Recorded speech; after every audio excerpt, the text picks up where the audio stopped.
Hello students, welcome to study hub. इस video में हम देखेंगे कि HCL टेक बी एग्ज़ाम में मैथमेटिकल एप्टीट्यूड के जो क्वेश्चंस आते हैं उनको सॉल्व करने के लिए हमारे कौन से फॉर्मूलाज यूज़ होते हैं। आपसे यही रिक्वेस्ट है कि वीडियो को पूरा ज़रूर देखिएगा। तो सबसे पहले हमारे पास आते हैं ग्राफिंग फार्मूलाज। इसमें क्या है कि हम अपनी ग्राफ की जो प्रॉब्लम्स गिवन होती है हमें पेपर में वो सॉल्व करते हैं। तो इसमें हमारे पास सबसे पहले आता है स्लोप। स्लोप आपकी होती है कोई भी जब 2 पॉइंट से एक लाइन बनती है तो उसका जो कर्व होता है उसको स्लोप बोलते हैं। और स्लोप की जो इक्वेशन होती है वो है हमारी y = mx + b। यहाँ पर b हमारा कोफिशिएंट है, आप यहाँ पर ABC कुछ भी कोई भी वेरिएबल ले सकते हैं।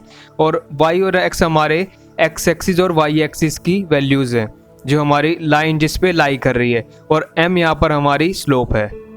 और उसके बाद याद रखिएगा जो हम आपका b होता है वो आपका y इंटरसेप्ट होता है। y इंटरसेप्ट मतलब वो लाइन जहाँ पर y एक्सिस को कट कर रही होगी।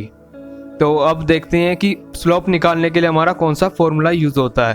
तो स्लोप निकालने के लिए आपके पास फॉर्मूला है y2 - y1 = mx2 - x1। और इसको आप जनरलाइज फॉर्म में ऐसे लिख सकते हैं कि m = y2 - y1 / x2 - x1। और एक चीज़ आपको ध्यान रखनी है, अगर आपके पास पैरेलल लाइंस होती हैं, पैरेलल लाइंस मतलब 2 लाइंस दी हुई हैं आपको, वो एक दूसरे को कभी भी कट नहीं करेंगी, वो एक साथ पैरेलली जाती रहेंगी, आगे चलती रहेंगी। तो उस केस में आपकी जो स्लोप्स होंगी दोनों की वो इक्वल होंगी। अगर m1 एक पहली लाइन की स्लोप है, m2 दूसरी लाइन की स्लोप है, तो यहाँ पर m1 = m2 रहेगा। और अगर आपकी जो लाइंस है दोनों लाइंस वो परपेंडिकुलर होती हैं तो आपकी जो स्लोप है वो नेगेटिव रहेगी और रेसिप्रोकल रहेगी। नेगेटिव रेसिप्रोकल मतलब एक लाइन की 5 रहेगी, दूसरी लाइन की m = -1/5। इसके बाद आपके पास आता है डिस्टेंस निकालने का फॉर्मूला। आपको अगर 2 पॉइंट्स के बीच में डिस्टेंस निकालना है एक लाइन पे तो आप ये फॉर्मूला यूज़ करेंगे। फॉर्मूला आपका d = x2 - x1 का होल स्क्वायर + y2 - y1 का होल स्क्वायर आपका कंप्लीट अंडर रूट। इससे आप अपने एक लाइन पे 2 पॉइंट्स के बीच में डिस्टेंस निकाल सकते हैं। और अगर आपको मिड पॉइंट निकालना है किसी भी 2 लाइन के बीच में तो उसको निकालने के लिए आपको m = x एक्सिस का आएगा आपका x1 + x2/2, y1 + y2/2 आपका आएगा y एक्सिस का। इसके बाद आते हैं आपके पास लॉगरिथमिक के रूल्स। तो लॉगरिथमिक के मेनली 4 रूल्स होते हैं। और सबसे पहला आता है आपका log x + log y = log xy। जब भी आपके log x और log y इंडिविजुअली ऐड हो रहे होंगे तो आपको इसमें लिखना है log x * में y। और उसके बाद आता है अगर बीच में सेंटर में माइनस होता है तो आपका log x/y, x और y डिवाइड में चले जाएंगे। और आपके पास अगर होता है log x⁻b तो इसमें क्या होगा, आपका b आगे आ जाएगा और log x as it is रहेगा। यहाँ पर जो आपका ये b है ये आपका आगे आ जाएगा और log x as it is रहेगा। अगर आपके पास log x = b है तो इसके लिए जब आप एंटी लॉग लेंगे x का तो एंटी लॉग लेने पे क्या होगा कि जो b है आपका वो 10 की पावर में चला जाएगा और x आपका LHS में बच जाएगा। उसके बाद आपके आते हैं डेटा सेट्स। तो डेटा सेट्स में सबसे पहले आपके आता है यूनियन। एग्जाम्पल के साथ देखिए, आपके पास यहाँ पर x है जिसकी वैल्यूज़ है 1 2 3 और दूसरा सेट आपके पास y है जिसकी वैल्यूज़ है 1 3 4। तो x यूनियन y आपका क्या होगा 1 2 3 4। और इसमें क्या करा हमने, जैसे कि x में आपका 3 है और y में भी आपका 3 है तो ये रिपीट हो रहा है, डुप्लीकेट वैल्यूज़ को आपको एक्सक्लूड करना है। उसके बाद आता है हमारा इंटरसेक्शन। इंटरसेक्शन में क्या है, वही डाटा लेना है जो x और y दोनों में एग्जिस्ट करता हो। जैसे x में आपकी वैल्यूज़ क्या है 1 2 3, y में आपकी वैल्यूज़ क्या है 1 3 4। तो इसमें आपको जैसे 1 और 3 x में भी है, 1 और 3 y में भी है, तो आपको x इंटरसेक्शन y क्या आया 1, 3। उसके बाद आपके पास आते हैं कॉम्बिनेशन एंड परम्यूटेशंस। तो इसमें क्या होता है, आपका जो कॉम्बिनेशन होता है उसमें ऑर्डर मैटर नहीं करता, मतलब BCA ABC आपका हो सकता है CBA। अगर आपके पास ABC 3 वैल्यूज़ का आपको कॉम्बिनेशन बनाना है तो आप कैसे भी बिना ऑर्डर मैटर करे बना सकते हैं। और परम्यूटेशन होता है जिसमें ऑर्डर मैटर करता है, कैसे BCA ABC CBA। ये याद रखिएगा, परम्यूटेशन के केस में सेम नहीं रहेंगे। तो कॉम्बिनेशन का जो फॉर्मूला होता है आपका वो होता है ये कि n फैक्टोरियल अपॉन में n minus k factorial into में k फैक्टोरियल, जिसमें n आपका number of objects which from which you can choose और k आपका है number of objects to be chosen. n आपका है टोटल जो हमारे पास वैल्यूज़ है और k है आपको जो स्पेसिफिकली निकालना है।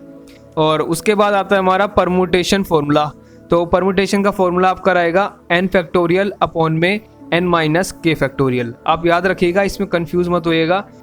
तो अब आता है हमारा डेक ऑफ कार्ड्स। इसमें क्या है कि आपके पास टोटल 52 कार्ड्स होते हैं, जिसमें से 4 कॉम्बिनेशन या 4 सूट्स होते हैं, किसके, हार्ट, क्लब, एस और डायमंड के। इसमें क्या होता है, आपके पास 13 कार्ड हर सूट में होते हैं। आपके पास इसमें 2 तरह के क्वेश्चंस आएंगे, कैसे, विद रिप्लेसमेंट और विदाउट रिप्लेसमेंट। विद रिप्लेसमेंट में क्या होता है, आपने अगर प्रोबेबिलिटी निकालनी है एक कार्ड निकालने की 52 कार्ड्स में से, तो आप क्या लिखेंगे, 52C1 कॉम्बिनेशन बनाएंगे 52C1 का। उसके बाद आपको अगर प्रोबेबिलिटी एक क्वेश्चन के जरिए दिखाते हैं, ये क्वेश्चन देखिए, example, probability of pulling 3 spades in A deck without replacement. आपको 3 स्पेड्स निकालने हैं एक डेक में से बिना रिप्लेस किए। उसके बाद हम देखेंगे कि विद रिप्लेसमेंट क्या होगा। तो सबसे पहले देखते हैं विदाउट रिप्लेसमेंट, कि विदाउट रिप्लेसमेंट में आपके पास एक सूट होता है 13, एक कॉम्बिनेशन 13 का होता है, अपॉन में टोटल कार्ड्स कितने हैं 52। आपने एक निकाल लिया, हमें कितने निकालने हैं, 3 स्पेड निकालने हैं। तो पहले हम देख रहे हैं विदाउट रिप्लेसमेंट, मतलब हम जो कार्ड निकाल रहे हैं उसको दोबारा नहीं रख सकते, दूसरी बारी में जो कार्ड निकालेंगे उसके लिए। तो उसमें आपको क्या करना है कि उसके बाद आपको मल्टीप्लाई करना है 12/51, उसके बाद आपको करना है 11/50 से, मतलब आप वो कार्ड दोबारा नहीं रख सकते हैं। और अगली बार जब आप मल्टीप्लाई करेंगे तीसरे और चौथे कार्ड के लिए, तो आपका एक एक कम होता जाएगा, टोटल में से भी जो हमारे डिनोमिनेटर में है और ऊपर वाले में से भी जो हमारा डेक का कॉम्बिनेशन है। तो अगर यही क्वेश्चन आपको विद रिप्लेसमेंट दिया होता तो आप यहाँ लिखते 13/52 और यहाँ लिखते आप 13/51 और यहाँ लिखते आप 13/50। क्यों 13 ऐसा ही क्यों रहेगा, क्योंकि आप कैश पेड निकाल रहे हैं लेकिन वापस रख देते हैं। और डिनोमिनेटर कम क्यों होगा, क्योंकि आपका जो कार्ड है वो निकलता जा रहा है। नाउ इसके बाद हमारा आता है लेटर प्रॉब्लम्स। लेटर प्रॉब्लम्स में हमारे पास आते हैं कि how many ways can the letters in applause be arranged. इसमें आपके पास APPALLOO एक ये वर्ड दिया हुआ है जिसमें आपकी लेटर्स हैं, आपको इसको बताना है कि कितनी बार इसको अरेंज कर सकते हैं। तो इसमें आपके क्वेश्चंस 2 तरह से आ सकता है। कैसे, सबसे पहले आपका आ सकता है कि नॉन रिपीटिंग लेटर्स, मतलब ये लेटर्स रिपीट नहीं होगा बार बार, तो आपके कितने वेज बनेंगे, 9 फैक्टोरियल। आपका आंसर क्या हुआ, 9 फैक्टोरियल, स्ट्रेट फॉरवर्ड। और दूसरी तरह का क्वेश्चन आ सकता है इफ रिपीटिंग लेटर्स, मतलब आपके जो लेटर्स हैं वो रिपीट हो सकते हैं, तो उसमें क्या करना है, we must divide by the factorials of number of repeats. मतलब अगर ए हमारा कितनी बार रिपीट हो रहा है, 3 बार, APPALOO ऐसे में हमारा ए कितना है, 3 बार, पी हमारा 2 बार है, ओ हमारा 2 बार है। तो इसमें हमारी जो टोटल नंबर ऑफ प्रोबेबिलिटी होगी, मतलब कितनी बार हम इसको अरेंज कर सकते हैं लेटर्स को वर्ड बनाने के लिए, तो वो आएगी हमारी 9 फैक्टोरियल जो हमारी नॉन रिपीटिंग लेटर्स की थी, और अपॉन में 3 फैक्टोरियल ए के लिए, 2 फैक्टोरियल पी के लिए और अगेन 2 फैक्टोरियल ओ के लिए। आपका टोटल हो गया 15120। ये आपकी आ गई नंबर ऑफ टोटल प्रोबेबिलिटी। इसके बाद हमारा आता है स्टैटिस्टिक्स के फॉर्मूले। तो इसको हम करेंगे कि आपको कई सारी वैल्यूज़ दी हुई हैं, आपको उनका एवरेज निकालना है, वही आपका मीन होगा। मीडियन क्या होता है, आपका मिडल नंबर होता है सेट का जो सबसे सेंटर पोजीशन पे आता है। और remember to order them numerically and then find the middle number. आप क्या करिए, आपको कुछ सेट ऑफ वैल्यूज़ दी हुई हैं, तो उनको क्या करिए, न्यूमेरिकली असेंडिंग ऑर्डर में लगाइए, और जो सबसे सेंटर वाला पार्ट आएगा वो आपका मीडियन होगा। और मोड क्या होता है, number that occurs most often in a set. मतलब आपके पास क्या है, 1 2 2 3 4 5, तो इसमें सबसे ज़्यादा बार क्या रिपीट हुआ, 2 2, तो आपका मोड क्या हुआ, 2। जो सबसे ज़्यादा बार नंबर आपका रिपीट होता है वो आपका मोड कहलाता है। और standard deviation sigma, standard deviation का फॉर्मूला आपका है summation x minus x average. X average आपका क्या है यहाँ पर, मीन, x माइनस मीन का होल स्क्वायर, याद रखिए आपको x माइनस मीन का होल स्क्वायर करने के बाद आपको समीशन करना है, पहले समीशन आपको नहीं करना है, अपॉन में n का होल अंडर रूट। और वेरिएंस आपका क्या होता है, स्टैंडर्ड डेविएशन का स्क्वायर आपका वेरिएंस कहलाता है। उसके बाद हमारा आता है रेट प्रॉब्लम्स। रेट प्रॉब्लम्स मतलब जब दो चीज़ें एक दूसरे की तरफ चल रही हो, मतलब two things travel towards each other we need to add their velocities. मतलब एक आपकी कार इधर से आ रही है, एक आपकी कार इधर से आ रही है और दोनों एक दूसरे की तरफ आ रही हैं, तो इसमें क्या करेंगे, हम इन दोनों की वेलोसिटी ऐड कर देंगे। और अगर आपकी एक कार इस तरफ जा रही है लेफ्ट में, एक अगली कार आपकी राइट में जा रही है, तो हम दोनों की वेलोसिटीज को माइनस करेंगे। एग्जाम्पल देखिए, ट्रेन 1 है आपके पास जो 50 मील पर आवर से जा रही है, ट्रेन 2 है आपके पास जो 40 मील पर आवर से जा रही है। इसमें क्या है कि 135 मील्स अपार्ट, मतलब वे दोनों ट्रेनें एक दूसरे से 135 मील्स अपार्ट हैं। How long before they will collide. आपको कोलाइड से समझ आ गया होगा, कोलाइड जब ही करेंगी ट्रेन जब वो एक दूसरे की तरफ आ रही होंगी। तो इसमें आप क्या करेंगे कि टाइम आपका आ जाएगा, आपको यहाँ क्या बताना है, हाउ लॉन्ग बिफोर, कितनी देर बाद वे कोलाइड कर जाएंगी। तो इसमें आपको टाइम बताना है। टाइम कैसे बताएंगे, डिस्टेंस अपॉन में स्पीड। डिस्टेंस कितना दिया है 135 मील्स और स्पीड क्या हो गई 40 मील पर आवर प्लस 50 मील पर आवर। स्पीड्स ऐड हो जाएंगी, क्यों, क्योंकि वे ट्रेन से एक दूसरे की तरफ आ रही हैं।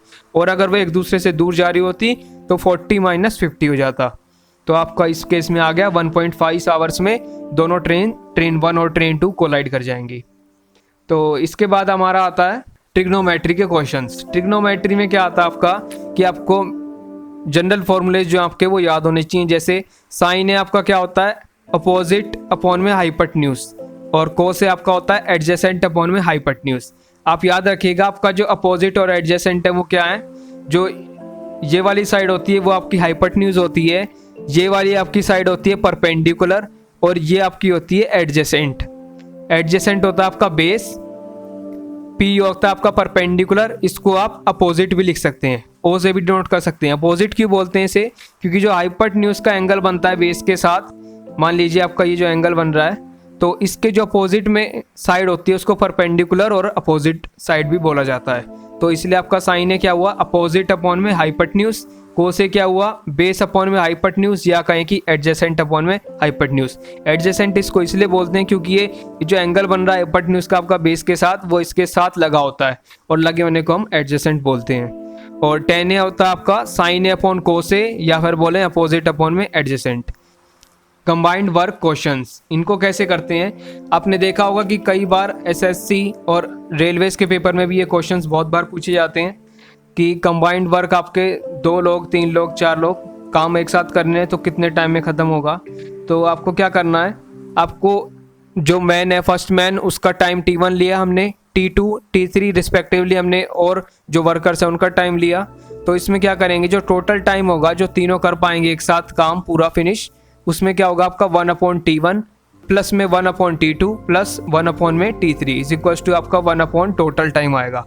तो एग्जांपल देखिए, if Tom gets a job done in 4 hours, if Tom gets a job done in 4 hours, इसको हमने T1 लिया, and Jerry gets it done in 3 hours, Jerry 3 घंटे में कर रहा है, टॉम 4 घंटे में कर रहा है, T1 T2 हमने रिस्पेक्टिवली इनके टाइम को लिया है।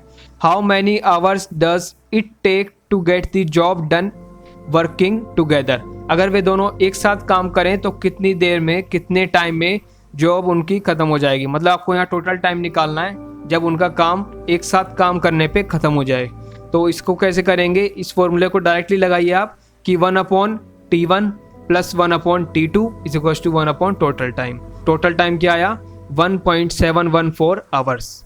तो आपको ऐसे कंबाइंड वर्क क्वेश्चन सॉल्व करने हैं। इसके बाद हमारा आता है simple and compound interest. In questions को सॉल्व करने के लिए आपको इनके फॉर्मूलेज पता होने चाहिए। जो हमारा सिंपल इंटरेस्ट होता है उसका फॉर्मूला है I is equals to PRT।